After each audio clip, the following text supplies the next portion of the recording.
Reports from the Home Office suggest that converting to Christianity is now, in commas here, standard practice among asylum seekers to game the UK asylum system. Yeah, following the bombing in Liverpool, where the perpetrator was an asylum seeker born in Iraq who claimed to have converted to Christianity in 2017, concern has risen that some may be using false religious grounds to gain favour within the system. Well, the UK's terror threat has now risen. So how do we safely rescue genuine asylum seekers without opening ourselves up to possible threats? To discuss this now, we're joined by Graham Nicholls, director of Affinity, who are a network of over 1,000 evangelical churches and ministries in the UK. A very good morning to you. Thank you very much indeed for joining us. Look, underpinning these claims from the Home Office is a suggestion, really, that many asylum seekers really are quite cynical in using the church, but also this implication that the church is really quite naive in helping that to happen. Yeah, it's really hard to sort of plot the numbers as to whether it's many, like very, very many, the majority, or a minority. I'm not sure there's enough data to say that, but certainly from not so much my personal experience, but in our network of churches, there certainly are some people who, I don't know about cynically, but have at least as part of their sort of asylum application, got a connection with churches.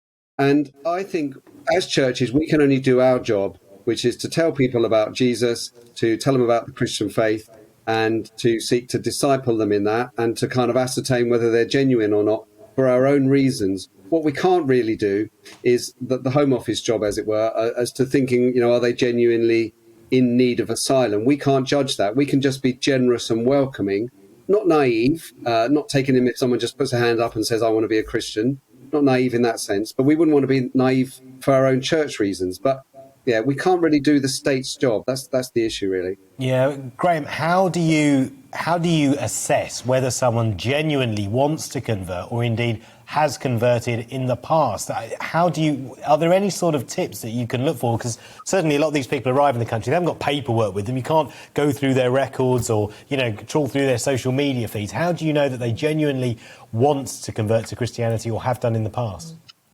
Yeah, to be fair, it's really hard, but it's the same question about anybody in a sense. It's just maybe the implications are not so great. Like if anyone turns up at the church and says that they're interested, how do you know anyone's kind of heart motives? But, generally speaking, the Christian faith is pretty radical and pretty demanding, and people have to sort of commit to quite a lot of a change of belief.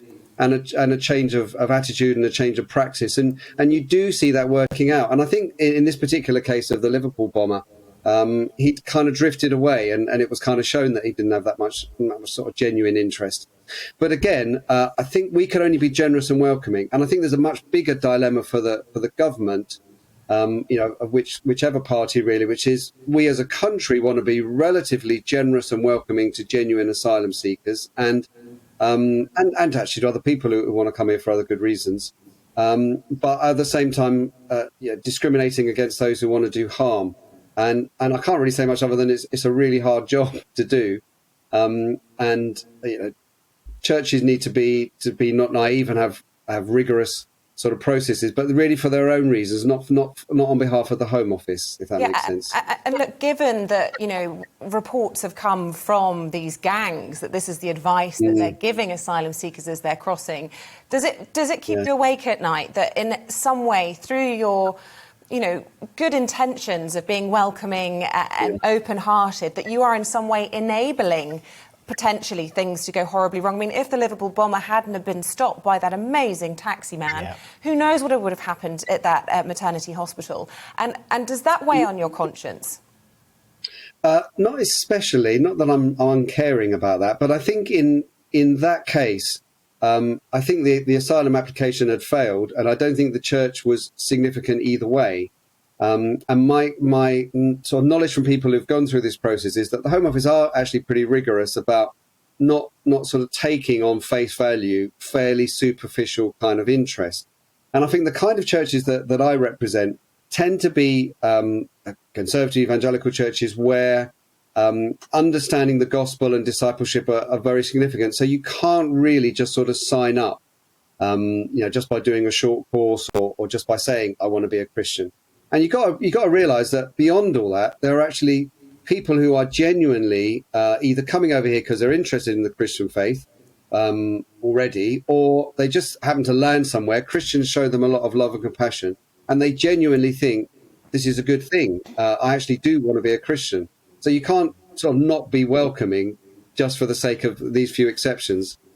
Which I don't think really that the church made a lot of difference in that case anyway. It is so hard to argue against love and compassion, isn't it, in this crazy it's world a difficult job. It's a really difficult job, Graham. Yeah, Graham Nicholls, good to talk to you this morning. Thanks very much indeed.